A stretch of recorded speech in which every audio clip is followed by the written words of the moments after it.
మార్పు మార్పు అన్నారు. చివరికి ఏ మార్చారు? ఇందిరమ్మ రాజ్యం తెస్తామన్నారు. ఆఖరికి ఇందిరమ్మ ఎమర్జెన్సీ విధించారు. అవును, తెలంగాణలో ఇప్పుడు అప్రకటిత ఎమర్జెన్సీ నడుస్తోంది. ఖాకీ పాలన రాజ్యమేలుతోంది. పోలీసుల భుజాల మీద తుపాకులు ఎక్కుపెట్టి నియంతృత్వాన్ని జనం మీద బలవంతంగా రుద్దుతోంది రేవంత్ సర్కార్. జనానికి 4 మంచి పనులు చేయడం చేతగాని ఈ కాంగ్రెస్ ప్రభుత్వం ప్రజలను పీక్కుతునే రాక్షస పాలనను మాత్రం బేషుగ్గా నడిపిస్తోంది. కనకపు సింహాసనంపై శునకాన్ని కూర్చోబెడితే ఏమవుతుంది? తెలంగాణలో ఇప్పుడు అదే జరుగుతోంది.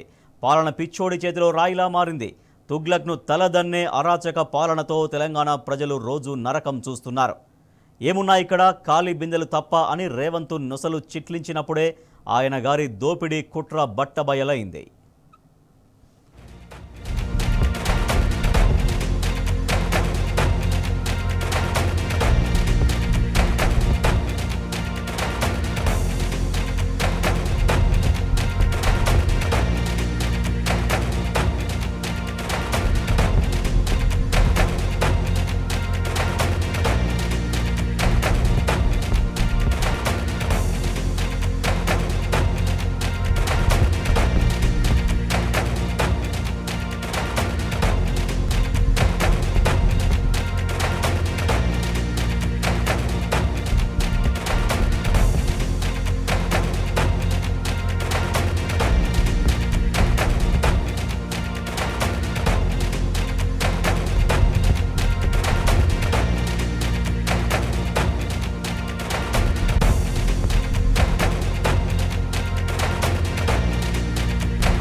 అందినగాడికి దండుకుందామనుకున్న దురాశతో సీఎం సీటెక్కిన రేవంత్ తన నయవంచక వ్యూహాన్ని పక్కాగా అమలు చేస్తున్నాడు. అస్మదీయులు బంధుగణం జేబులు నింపడానికి సామాన్యులు పేదలు రైతుల భూములపై కన్నేశాడు. హైడ్రా అయినా ఫార్మా విలేజ్ పేరుతో జరుగుతున్న భూ సేకరణ అయినా అవన్నీ రైతుల భూముల్ని చెరబట్టే కుట్రలే. అల్లుడికి అప్పనంగా దోచిపెట్టేందుకు ఫార్మా విలేజ్ డ్రామాను తెరమీదికి తెచ్చాడు రేవంత్.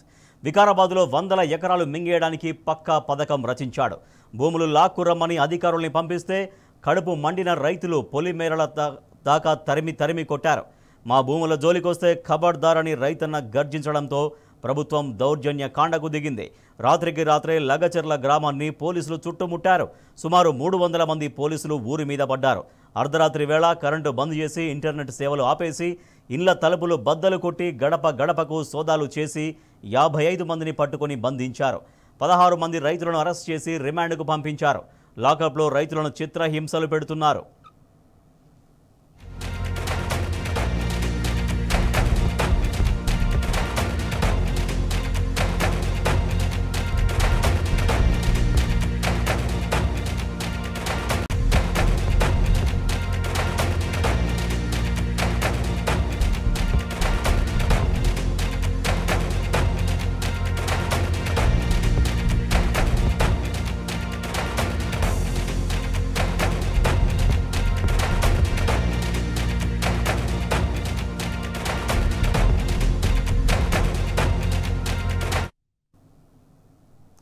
అటు కొడంగల్ మాజీ ఎమ్మెల్యే పట్నం నరేందర్ రెడ్డిని పోలీసులు అక్రమంగా అరెస్ట్ చేశారు.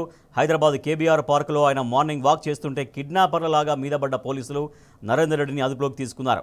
అసలు ఒక మాజీ ఎమ్మెల్యేను ఏ రూల్ ప్రకారం అరెస్ట్ చేశారు? కేబీఆర్ పార్కు దగ్గర కాపుగాసి మరీ ఒక ఉగ్రవాదిలాగా ఆయన్ని అరెస్ట్ చేయాల్సిన అవసరం ఏముంది? ఇంతకు అరెస్ట్ వారెంట్ ఉందా? నరేందర్ రెడ్డి కుటుంబ సభ్యులకు కనీసం సమాచారం ఇచ్చారా? ఈ ప్రశ్నల్లో వేటికి ప్రభుత్వం దగ్గర జవాబు లేదు. ఇది ముమ్మాటికి రేవంత్ అప్రజాస్వామిక చర్య అన్నారు నరేందర్ రెడ్డి. కొడంగల్లో రైతులు తిరుగుబాటు చేస్తుంటే రేవంత్ రెడ్డి తట్టుకోలేకపోతున్నాడని అన్నారు. ఆ డ్యామేజీ కంట్రోల్ కోసమే లగచర్ల ఘటనను బీఆర్ఎస్ పార్టీకి ఆపాదించే కుట్ర చేస్తున్నారని, అందుకే తనను అరెస్టు చేశారని మండిపడ్డారు పట్నం నరేందర్ రెడ్డి.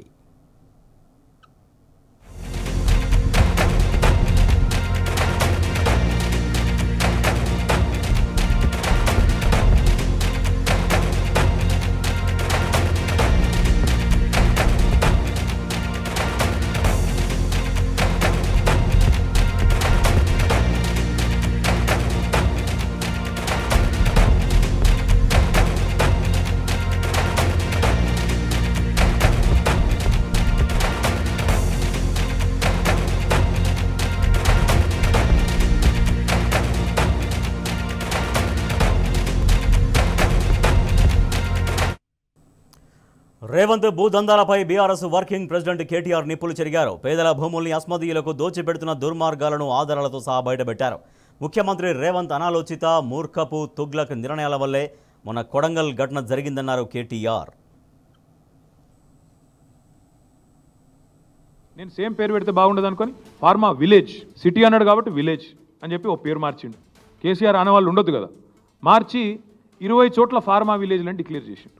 నిన్న కొడంగల్లో జరిగింది అదేదో కుట్రతోనో అదేదో కువారంతోనో ఇంకో దాంతోనో జరిగింది కాదు. ఈ ముఖ్యమంత్రి యొక్క అనాలోచిత మూర్ఖ తుగ్లక్ విధానాల వల్లనే ఇవాళ ఒక్క కొడంగల్లో కాదు, మొన్న సంగారెడ్డి జిల్లా న్యాల్కల్ అక్కడ కూడా గొడవ జరిగింది. అక్కడ కూడా రైతులు మా భూములు ఇవ్వమని చెప్పి రోడ్డు ఎక్కినారు. కొడంగల్లో ఈరోజు కాదండి, దయచేసి నేను మీడియా మిత్రులను కోరుతా ఉన్న ప్రజలకు కూడా వాస్తవాలు చెప్పండి. 6-7 నెలల కిందట, ఇంకెక్కువ 8-9 నెలల కిందట ముఖ్యమంత్రి సోదరుడు తిరుపతి రెడ్డి ఆయనకు ఒక ఫోన్ కాల్ వైరల్ అయింది. మీరు చూసే ఉంటారు, వినే ఉంటారు. ఏమని? ఒక రైతు ఫోన్ చేసి తిరుపతి రెడ్డి గారిని అడుగుతున్నాడు, మేము ఎందుకు ఇవ్వాలా మా భూములు, ఇవ్వకపోతే ఏం చేస్తుంది ప్రభుత్వం అని గట్టిగా అడిగితే, తన్ని తీసుకుంటాం ఆయన అన్నమాట, తన్ని తీసుకుంటాం నా కొడక అని మాట్లాడినాడు ఆయన. ఉంది, వైరల్ ఉంది, ఆ వీడియో ఆడియో తీయండి, తప్పకుండా వినండి. అంటే ఇది 6-7-8 నెలల నుంచి నడుస్తున్న కథ, రగులుతోంది కొడంగల్. భూములు తీసుకోవద్దని రైతులు మొరపెట్టుకుంటున్నా రేవంత్ పట్టించుకోవట్లేదన్నారు కేటీఆర్. ఇక్కడ రైతులు ఆందోళన చేస్తుంటే రేవంత్ మహారాష్ట్రలో తిరుగుతున్నాడని మండిపడ్డారు. మధ్యలో రైతులు ఒక్కసారి కాదు, అన్ని పార్టీల దగ్గర పోయినారు. మా కాడికి కూడా వచ్చినారు, ఇక్కడనే నా దగ్గర కూడా వచ్చి నన్ను కూడా కలిశారు. తర్వాత బీజేపీ ఆఫీస్కి పోయినారు, అందరి దగ్గర పోయినారు. ముఖ్యమంత్రి గారిని కూడా కలిసినారు. కలిసి చెప్పినారు, సార్ ఇది మంచిది కాదు, విరమించుకోండి. మొత్తం లంబాడ రైతులు, అక్కడ గిరిజన రైతులు, గిరిపుత్రులు, వాళ్ళందరూ పోయి అడిగినారు. అడిగితే పట్టించుకోకుండా ఏకపక్షంగా మేమేదో రారాజులం, చక్రవర్తులం, కొడంగల్ ఏదో మా సామ్రాజ్యం, మేము ఏదనుకుంటే అది జరగాల అనే పద్ధతుల్లో ఇవాళ మీరు తీసుకున్న అనాలోచిత పిచ్చి నిర్ణయం వల్లనే కొడంగల్ రగులుతున్నది. రోమ్ నగరం తగలబడుతుంటే నీరో చక్రవర్తి ఫిడేలు వాయించిండంట. ఈయన కథ కూడా అట్లే ఉంది. ఇవాళ కొడంగల్లో అగ్గంటుకుంటే, కొడంగల్లో ఇవాళ 16 మంది రైతులు జైలుకు పోతే, కొడంగల్ ఎమ్మెల్యే ఎన్నో ఆశలతో ప్రజలు గెలిపించిన ఎమ్మెల్యే, ముఖ్యమంత్రి అయి మమ్మల్ని ఉద్ధరిస్తారనుకుని గెలిపించిన ఎమ్మెల్యే ఎక్కడున్నాడండి? నాకు అర్థం కాదు. మహారాష్ట్రలో ఢిల్లీ పెద్దలకు మూటలు మోస్తూ వాళ్ళకి ఇవాళ తాబేదారుగా ఇవాళ అక్కడ తిరుగుతూ ఉన్నాడు. కొడంగల్ మాజీ ఎమ్మెల్యే పట్నం నరేందర్ రెడ్డిని టెర్రరిస్టులాగా అరెస్ట్ చేశారని కేటీఆర్ ఫైర్ అయ్యారు. అది అరెస్టా, కిడ్నాపా అని ప్రశ్నించారు ఆయన. నేను అడుగుతా ఉన్నా రేవంత్ రెడ్డిని, సొంత నియోజకవర్గంలో రైతులు ఆందోళన చేస్తుంటే, రైతులు అక్రమ అరెస్టులై జైలుకు పోతుంటే, మా నాయకుడు పట్నం నరేందర్ రెడ్డిని ఇవాళ ఒక టెర్రరిస్ట్ని ఇడ్చుకపోయినట్టు నేను తెలియక అడుగుతా ఉన్నా. కనీసం వాళ్ళ భార్యకు ఇన్ఫర్మేషన్ ఇచ్చిండ్రా? అరెస్ట్ వారెంట్ ఉందా? అసలు వాళ్ళు పోలీసులు మఫ్టీలో చెతకపోతారండి? ఆయన ఏమైనా బందిపోట, తీవ్రవాద? అది అసలు అరెస్టా, కిడ్నాపా? ఇష్టం వచ్చినట్టు ఇండ్ల మీదకి వచ్చుడు, కేబీఆర్ పార్క్లో వాకింగ్ చేస్తుంటే ఆడికొచ్చుడు. సొంత నియోజకవర్గంలో రైతులు ఆందోళనలు చేస్తుంటే రేవంత్ మహారాష్ట్రలో ఏం చేస్తున్నాడని కేటీఆర్ నిలదీశారు. మహారాష్ట్ర నాయకులకు డబ్బు సంచులు మోయడం తప్ప రేవంత్ ఉద్ధరించేది ఏముందని ఫైర్ అయ్యారు కేటీఆర్. నేను అడుగుతా ఉన్న, ముఖ్యమంత్రి ఎక్కడున్నాడు? సొంత నియోజకవర్గంలో రైతులు ఆందోళన చేస్తుంటే, రైతులను అక్రమ అరెస్టులు చేస్తుంటే, ప్రజలు ఆక్రందనలు చేస్తుంటే మహారాష్ట్రలో ఏం పనండి మనగానికి? ఎవడు పట్టించుకుంటాడు ఈయనను?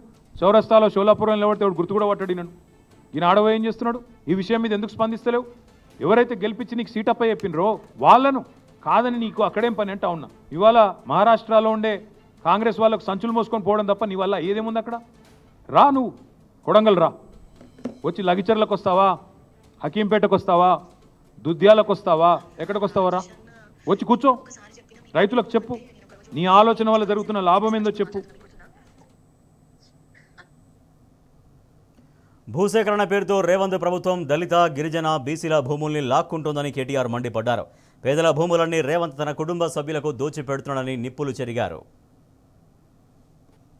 ఇవాళ మా అందరికీ వచ్చిన అవగాహన, ప్రజలకు వచ్చిన అవగాహన ఒకటే. ఇవాళ ఈ భూసేకరణ పేరిట రేవంత్ రెడ్డి ప్రభుత్వం చేస్తున్నది దళిత, గిరిజన, బీసీల భూములను లాక్కొని వాళ్ళ అనుయాయులకు, వాళ్ళ కుటుంబ సభ్యులకు రియల్ ఎస్టేట్ పేరిట వ్యాపారం కోసం, రియల్ ఎస్టేట్ పేరిట వ్యాపారం చేసుకోవడానికి, డబ్బులు సంపాదించుకోవడానికి చేస్తున్న ఒక కుట్ర. తెలంగాణలో ఇందిరమ్మ ఎమర్జెన్సీ నడుస్తోందన్నారు కేటీఆర్. సుప్రీంకోర్టు తీర్పుకు వ్యతిరేకంగా కొడంగల్లో ఇంటర్నెట్ సేవలు నిలిపివేశారని చెప్పారు. ఇదేమి అరాచకమని దుయ్యబట్టారు. ఇది కాంగ్రెస్ ప్రజాపాలన కాదు, ఇందిరమ్మ రాజ్యం కాదు, ఇందిరాగాంధీ ఎమర్జెన్సీ రాజ్యాన్ని తలపిస్తున్న పరిస్థితి. ఎందుకంటా ఉన్న ఈ మాట అంటే ఊరికే అనట్లేదు. ఇంటర్నెట్ తొలగించినారు, ఇంటర్నెట్ మీద పాబంది పెట్టినారు. It is against the Supreme Court order. Anuradha Bhasin versus government of India, ఆ కేసులో సుప్రీంకోర్టు ఆర్డర్ ఉంది. ఇంటర్నెట్ అట్లా నిషేధించడం అనేది కరెక్ట్ కాదు అని చెప్పి supreme court order, violation of supreme court. A rule ప్రకారం కొడంగల్లో రైతులను అరెస్ట్ చేశారని కేటీఆర్ ప్రశ్నించారు. ఇండ్ల మీద పడి అరెస్టులు చేస్తారా అని ఆగ్రహం వ్యక్తం చేశారు. పరీక్షలు రాసే పిల్లాడిని కూడా అరెస్టు చేసి పట్టుకెళ్లడం దుర్మార్గమన్నారు కేటీఆర్. అదే మాదిరిగా నేను అడుగుతా ఉన్నా, ఏ రూల్ ప్రకారం ఎత్తుకపోయినారని కిడ్నాప్ చేసినారు? ఇవాళ ఆ రాజ్యాంగం ఏందో మేము కూడా అడుగుతా ఉన్నాం. ఇవాళ పేపర్లో చూస్తే నిజంగా బాధ అనిపించింది. ఆ రైతులను వాళ్ళు ఏదో తీవ్రవాదులు అన్నట్టు పాపం వాళ్ళ ఇండ్ల మీద పడి, ఇండ్లలో లేకపోతే పొలాల మీద పడి తెల్లారి అరెస్ట్ చేసిన ఒక రైతు కొడుకు పుట్టినరోజు. ఇవాళ ఆ తల్లి, ఆ కొడుకు ఇద్దరు ఏడుస్తూ ఉన్నారు. ఒక కూతురికి అన్నప్రాసన, ఈరోజు ఆయనను దూరం చేసినారు. ఒక తల్లికి వైద్యం చేయించాల్సిన రైతు, ఆయన ఎత్తుకపోయినారు ఆ కొడుకుని. పరీక్షలు రాయాల్సిన పిల్లోని కూడా అరెస్ట్ చేసింది ఈ ప్రభుత్వం. అందుకే నేను అంటా ఉన్నా, ఇది మానవత్వం మరిచిన ప్రభుత్వం, మట్టి మనుషుల మీద క్రూరత్వాన్ని చూస్తున్న వికృత ఒక ప్రభుత్వం ఈ ప్రభుత్వం. రైతుల భూముల్ని అల్లుడికి దోచిపెట్టడానికే రేవంత్ ఫార్మా విలేజ్ డ్రామాలు ఆడుతున్నాడని కేటీఆర్ ఫైర్ అయ్యారు. భూముల మీద కన్నేసిన Max BN pharma company Revanth అల్లుడిదేనని ఆధారాలతో సహా బయటపెట్టారు. ఈ భూదాహం ఏదైతే ఉందో నేనేదో ఓకే నిరాధారంగా చెప్పట్లేదు. ఏం జరుగుతూ ఉంది ఇవాళ అంటే ఈ రాష్ట్రంలో, ఇదొక్కసారి మీరు చూడండి. ఇదొక ఫార్మా కంపెనీ, మొన్న ఈ మధ్యనే పుట్టింది, మ్యాక్స్ బిఎన్ ఫార్మా కంపెనీ దీని పేరు. Date of incorporation 2020. ఇందులో ఎవరున్నారా అంటే దీని main director, promoter Satyanarayana Reddy Goluguri. వీళ్ళెవరు? రేవంత్ రెడ్డి గారి అల్లుడు, రేవంత్ రెడ్డి గారు పిల్లనిచ్చిన అల్లుడు సత్యనారాయణ రెడ్డి గొలుగూరి.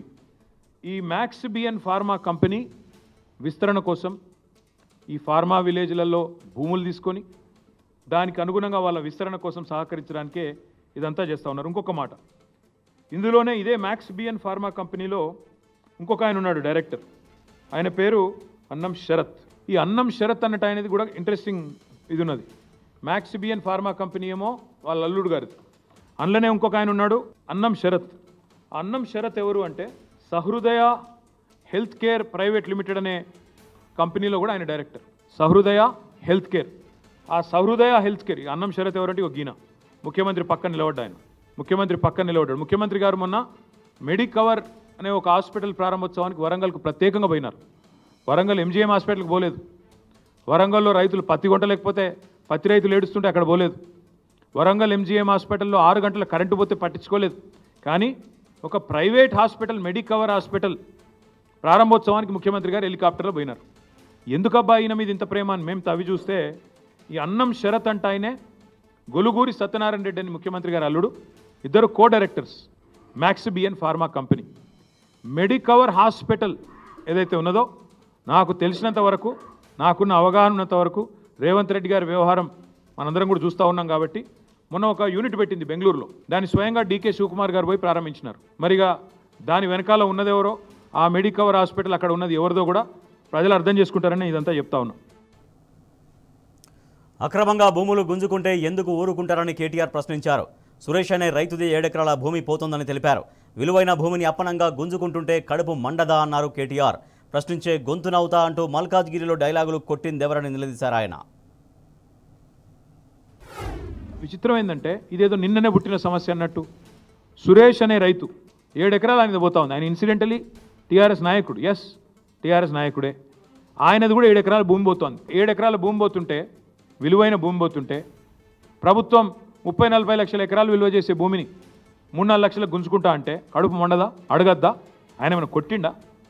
దాడి చేసిండా? మర్యాదగా ఆంగ్లంలో, నేను చూసిన మొత్తం వీడియో, ఇక్కడికి వచ్చేమో చూసుకునే వచ్చిన, మర్యాదగా ఆ కలెక్టర్ పేరు ప్రతీక్ జైన్. ప్రతీక్ జైన్కు తెలుగు వస్తుందో రాదో అన్న ఉద్దేశంతో హిందీలా ఇంగ్లీష్లా సురేష్ మంచిగా సంజాయించి చెప్తున్నాడు. సార్ అట్లా కాదు, ఇట్లా మీరు ఎందుకు తీసుకుంటున్నారు అని సంజాయించి చెప్పిండు తప్ప దాడి చేసిండా? చాలా పద్ధతిగా, సార్ భూసేకరణ అక్కడైతే మీటింగ్ ఇక్కడెందుకు పెడుతుండ్రు సార్, మీరు రైతులను కలవండి సార్, చాలా మర్యాదగా సంయమనంతో సురేష్ గారు మాట్లాడినారు. ఇవాళ సురేష్తోని మాట్లాడుడే తప్పట. మా పార్టీ నాయకునితో, మా పార్టీ ఎమ్మెల్యే ఎక్స్ఎమ్మెల్యే మాట్లాడితే తప్ప అంటే, సురేష్తో మాట్లాడితే పట్నం నరేందర్ రెడ్డి కేసు. అసలు సురేష్ దాడే చేయలేదు. సురేష్ కడుపు మండి అడిగిండు. ప్రజాస్వామ్యంలో నేను అడుగుతా ఉన్నా ఈ ముఖ్యమంత్రిని, ప్రజాస్వామ్యంలో ఇవాళ ముఖ్యమంత్రి గారికి నేను గుర్తు చేస్తా ఉన్నా, ప్రశ్నించే గొంతు అనే కదా నువ్వు కూడా గెలిచింది. ప్రశ్నించే గొంతు అనే కదా మల్కాజ్గిరిలో ప్రశ్నించే గొంతునైతా అదైతా ఇదైతా నువ్వే కదా మొదలుపెట్టింది. ప్రజాస్వామ్యంలో ప్రజలకు ప్రశ్నించే హక్కు ఉండదా అని కేటీఆర్ ప్రశ్నించారు. అన్యాయంగా భూములు గుంజుకుంటున్నా దండం పెడుతూ కూర్చోవాలా అని మండిపడ్డారు. పాలకులు ఎన్ని దుర్మార్గాలు చేస్తున్నా ఎవరూ ప్రశ్నించకూడదా అని దుయ్యబట్టారు. ఈరోజు విచిత్రమైన పరిస్థితి ఏంటంటే, ప్రజాస్వామ్యంలో ప్రశ్నించే అధికారం లేనట్టు, నా భూమి నువ్వు గుంజుకుంటా అంటే కూడా నేను ఊరికైనా దండం పెట్ట, ఓకే అయ్యా నువ్వు ఎంత ఇస్తే గంతే తీసుకుంటా అని చెప్పి సాగిలపడాలన్నట్టు, నీ అనాలోచిత తుగ్లక్ విధానాలను కూడా ఎవడు ప్రశ్నించకూడదన్నట్టు, ఫార్మా విలేజ్ల పేరిట జరుగుతున్న భూభాగోతాన్ని ఎవరు నిలదీయకూడదు, ఎవరు అడగకూడదు అన్నట్టు నువ్వు చేస్తున్న వైఖరి ఏదైతే ఉందో, మేము ఖచ్చితంగా గొంతు విప్పి ప్రశ్నిస్తున్నాం. రేవంత్ రెడ్డి సమాధానం చెప్పు. తమ పార్టీ నాయకుడు సురేష్తో మాట్లాడడం కూడా తప్పేనా అని మండిపడ్డారు కేటీఆర్. మరి దేశాన్ని లూటీ చేస్తున్న ఆదానితో ఎందుకు అంటకాగుతున్నావని రేవంత్ను సూటిగా ప్రశ్నించారు ఆయన. ఒకవేళ సురేష్ మా నరేందర్ రెడ్డిని కలవడం తప్పైతే, సురేష్ నాతో వచ్చి కలవడమే తప్పైతే, నేను అడుగుతా ఉన్నా రేవంత్ రెడ్డి గారిని, మరి మీరు రాహుల్ గాంధీ తెల్లారలేస్తే తిడతా ఉంటాడు అదానిని, ఏమని దేశాన్ని దోపిడీ చేస్తాడని తిడతాడు. దేశాన్ని దోపిడీ చేస్తున్నాడు అదాని అని చెప్పి రాహుల్ గాంధీ వ్యతిరేకిస్తూ మాట్లాడతాడు. మరి ఆయనతో నువ్వు కూడా రాసుకొని పూసుకొని తిరుగుతున్నావు కదా. దేశాన్ని దోపిడీ చేస్తున్న అదానితో రాసుకొని పూసుకొని తిరిగే రేవంత్ రెడ్డి గారిని మరి సీఎం పోస్ట్ నుంచి తప్పించాలా వద్దా? నిజంగా మీరు చెప్పింది అదే లాజిక్ అయితే, సురేష్ గారు ప్రశ్నించడమే తప్పు, ఆ సురేష్ గారు వచ్చి నన్ను కలవడం, నరేందర్ రెడ్డితో ఫోన్ మాట్లాడడం తప్పైతే, నేను అడుగుతా ఉన్నా ఏం ఎవిడెన్స్ ఉందండి? సురేష్ దాడి చేసిండా, నరేందర్ రెడ్డి దాడి చేపించిండా? ఫోన్లో మాట్లాడటమే తప్ప మా నాయకుడు ఇంకో నాయకుడితో. కాబట్టి నేను అనేది రేవంత్ రెడ్డిని, ఈ ప్రభుత్వాన్ని, వెంటనే మీ మూర్ఖపు ఆలోచనలు మానుకోండి. ఫార్మా విలేజ్ల పేరిట రావణ కాష్టం చేస్తాం రాష్ట్రం అంటే ఊరుకోము. రేవంత్ ప్రభుత్వం హైకోర్టును కూడా మోసం చేస్తోందన్నారు కేటీఆర్. మా భూములు ఎందుకోసం వాడుతున్నారో చెప్పాలంటూ ముచ్చర్ల, కందుకూరు రైతులు హైకోర్టులో పిటిషన్లు వేశారని తెలిపారు. ఫార్మా సిటీ ఉందని హైకోర్టులో చెప్పి బయట మాత్రం 4th సిటీ, ఫ్యూచర్ సిటీ అంటూ రేవంత్ డ్రామాలు ఆడుతున్నాడని కేటీఆర్ ధ్వజమెత్తారు. మీరు హైకోర్టును కూడా మోసం చేస్తున్నారు. నేను గుర్తు చేస్తా ఉన్నా, హైకోర్టు జడ్జిలకు కూడా నేను విజ్ఞప్తి చేస్తా ఉన్నా. హైకోర్టులో ముచ్చర్ల రైతులు, హైకోర్టులో కందుకూరు రైతులు పిటిషన్ వేసినారు. మా భూములు ఫార్మాకు వాడుతున్నారా, దేనికి వాడుతున్నారో ప్రభుత్వం చెప్పాలంటే, హైకోర్టులోనేమో ఫార్మా సిటీ ఉన్నది అని చెప్తారు, బయటనేమో ముఖ్యమంత్రి గారు అట్టహాసంగా ఒకరోజు ఫ్యూచర్ సిటీ అంటాడు, ఇంకో రోజు 4th సిటీ అంటాడు, ఇంకో రోజు AI సిటీ అంటాడు, ఇంకో రోజు స్కిల్ యూనివర్సిటీ అంటాడు. ఎక్కడ పెడుతున్నావా ఇవన్నీ అంటే, 1 ఇంచు భూమి సేకరించిన అదనంగా ఎక్కడన్నా? గతంలో ఫార్మా సిటీ కోసం సేకరించిన భూముల్లోనే కదా ఇవన్నీ పెడతానంటుంది. తప్పుడు పనులు చేస్తుంది ఎవరు? తప్పుడు కూతలు కూస్తున్నది ఎవరు? ఆ ఫార్మా సిటీ కోసం సేకరించిన భూముల్లో 4th సిటీ పేరిట రియల్ ఎస్టేట్ దందా చేస్తున్నాడు ఎవడు? కొడంగల్ ప్రజలకు మేమున్నామంటూ భరోసా ఇచ్చారు కేటీఆర్. రైతుల తరపున న్యాయస్థానంలో కొట్లాడతామన్నారు. ఫార్మా విలేజ్ ఆలోచనను మానుకోవాలని రేవంత్కు సూచించారు. కొడంగల్ ఘటనపై ముఖ్యమంత్రి సంజాయిషి ఇవ్వాలని డిమాండ్ చేశారు కేటీఆర్. నేను చేసే విజ్ఞప్తి కొడంగల్ రైతులకు, భయపడకండి, మీ పక్షాన మేముంటాం. మీరు కోర్టుల్లో తప్పకుండా కొట్లాడతాం. న్యాయస్థానాల మీద మాకు విశ్వాసం ఉంది. న్యాయస్థానాల మీద మాకు విశ్వాసం ఉంది. కోర్టులో తప్పకుండా ఈ దుర్మార్గాన్ని ప్రశ్నిస్తాం. ఇప్పటికైనా ముఖ్యమంత్రి గారు కూడా వెంటనే ఈ ఆలోచన, మూర్ఖపు ఆలోచన మానుకోవాలని చెప్పి కూడా విజ్ఞప్తి చేస్తూ ఉన్నాం. నిన్న మొన్న జరిగిన విషయంలో కూడా ఖచ్చితంగా ప్రభుత్వం వివరణ ఇవ్వాలి, సంజాయిషి ఇవ్వాలి. బేషరతుగా ఆ 16 మంది రైతులను వెంటనే విడుదల చేయాలి. పట్నం నరేందర్ రెడ్డిని విడుదల చేయాలి. పొద్దున వీడియో చూసినాం ఆ రైతులది. వాళ్ళు నడవలేకపోతున్నారు. ఖచ్చితంగా పోలీసు వాళ్ళు వాళ్ళని కొట్టారు.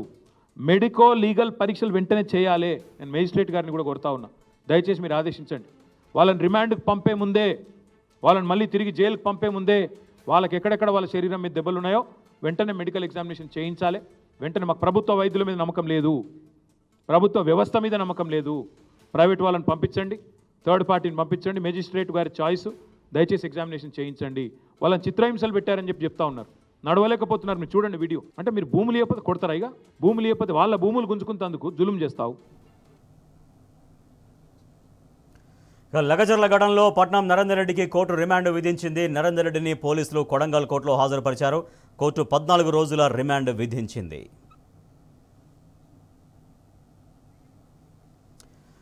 రైట్గా తెలంగాణ రాష్ట్రంలో ఇందిరమ్మ పాలన తీసుకొస్తామని చెప్పారు. కానీ ఇందిరమ్మ ఎమర్జెన్సీని తీసుకొచ్చారంటూ సర్వత్రా అందరూ చర్చించుకున్నటువంటి పరిస్థితి. కేవలం కక్షపూరిత రాజకీయాలు నడుస్తున్నాయి.